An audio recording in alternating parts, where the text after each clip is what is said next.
सुभान अल्लाह, अस्सलाम वालेकुम। वालेकुम अस्सलाम। अल्लाह। अब नमाज पढ़ के आए हो? जी अबा नमाज पढ़ के आया हूँ। और इफ्तारी के लिए कुछ फ्रूट व्रूट ले आए हो ना? अब आप तारी को छोड़ो ना, मेरे को ना एक बात सूझी है। तेरे पास रोज कोई जरूरी बात होती है, अब बताओ क्या मसला है? अब्बा, मैंने अब पक्का फैसला कर लिया है, मैंने अब शादी करनी है। हाय अल्लाह, रमजान में शादी? तुझे रोजे किसने रखवाए थे? अब्बा, ये सब रोजे का कमाल है।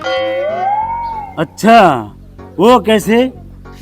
अब्बा आपको पता है ना, रोज सहरी के टाइम पे जागना, पूरा दिन भूखा रहना, अफ्तारी का इंतजार करना, यही तो शादीशुदा जिंदगी है। अब मैं यकीन करो बिल्कुल तैयार हूँ। ओ भाई, रमजान के बाद फैसला करना। अभी उठो, नमाज पढ़ो, रोजे रखो। अब मैंने इस्तिखारा भी किया था और रात को ख्वाब में बिरयानी भी नजर आया।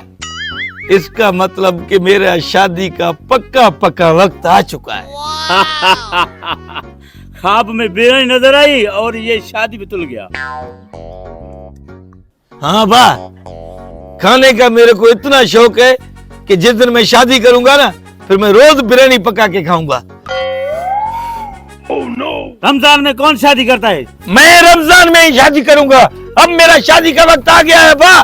चुप करके नमाज पढ़ो। नमाज तो पढ़ रहा हूँ ना।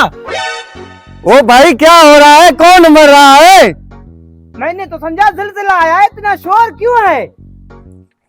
रमजान महीने में भी आप दोनों को सुकून नहीं है। आप लोगों का शोर पूरा गांव सुन रहा है। तुम दोनों को तो सुकून है ही नहीं, गांव वालों को तो सुकून करने दो बा। मेरा बेटा रमजान में शादी करना चाहता है। अल्लाह, रमजान में शादी करना चाहता है? भाई साहब, रमजान में बहुत सारी नेकियां होती हैं, उन नेकियों में से एक नेकी मैं भी करना चाहता हूँ यार। यार बात तो आप सही कर रहे हो, पहले अपने अब्बा को तो राजी कर लो। हाँ भाई, रोजे की वजह से ये तो पहले से ही डुबरा हो गया है। शादी के बाद तो ये और भी डुबरा हो जाएगा।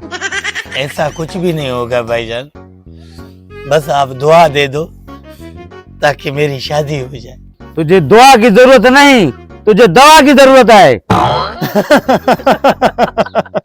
भाईजान, अगर मेरी शादी हो गई ना, मैं पूरे गांव वालों को बिरयानी, बकरे का गोश्त, मछली और स्पेशल स्पेशल खाने बुला के खिलाऊंगा। अरे भाई, खाने की तो बाद में बात है, पहले अपने अब्बा को तो राजी कर लो। ये शादी का बात छोड़े या इसका निकाह मैं जूते से करूं।